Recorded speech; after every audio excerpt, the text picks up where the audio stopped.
السلام عليكم ورحمة الله وبركاته. الحمد لله والصلاة والسلام على رسول الله محمد وعلى آله وصحبه أجمعين وعلى جميع من تبعهم بإحسان إلى يوم الدين. أما بعد، فقد قال الله تبارك وتعالى في كتابه المجيد والفرقان الحميد: أعوذ بالله من الشيطان الرجيم، بسم الله الرحمن الرحيم.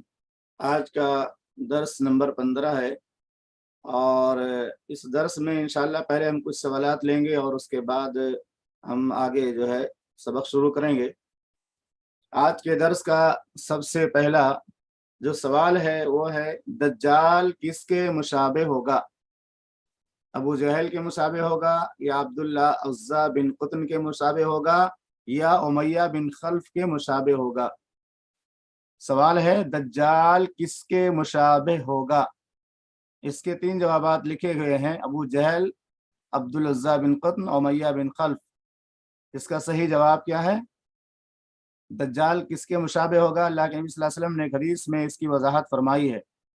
دوسرا جو سوال ہے، عیسیٰ علیہ السلام دجال کو کس جگہ قتل کریں گے؟ تو پہلے سوال کا جواب ہے عبدالعزہ بن قطن، یہ جو ہے دجال اسی کے مشابہ ہوگا۔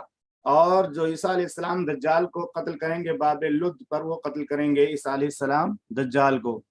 تو 2 سوال ہو گیا، دجال کس کے مشابہ ہوگا؟ صحیح جواب ہے عبدالعزہ بن قطن کے مشابہ ہوگا۔ دوسرا سوال ہے، عیسیٰ علیہ السلام دجال کو کس جگہ قتل کریں گے؟ عیسیٰ علیہ السلام دجال کو کہاں قتل کریں گے؟ باب لد، اس سے پہلے درس میں بات بیان کی گئی۔ اور تیسرا سوال یہ ہے کہ جب یاجوج ماجوج کا فتنہ بہت زیادہ بڑھ جائے گا تو اللہ تعالیٰ عیسیٰ علیہ السلام کو اہل ایمان کے ساتھ کہاں جانے کا حکم دے گا؟ جب یاجوج ماجوج کا فتنہ بہت زیادہ بڑھ جائے گا تو اللہ تعالیٰ عیسیٰ علیہ السلام کو کس جگہ جانے کا حکم دے گا اہل ایمان کے ساتھ؟